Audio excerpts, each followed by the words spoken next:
Troubleshoot audio problems on your computer using the Windows Troubleshooter.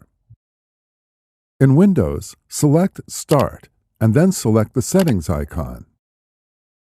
Select Update and Security, Troubleshoot, and then Playing Audio. Select Run the Troubleshooter.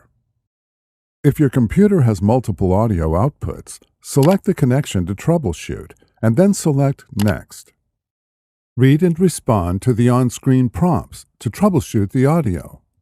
With troubleshooting complete, select Close and continue using your computer normally.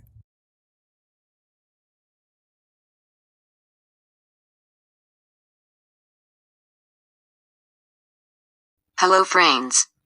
Azim Info. Directory are here.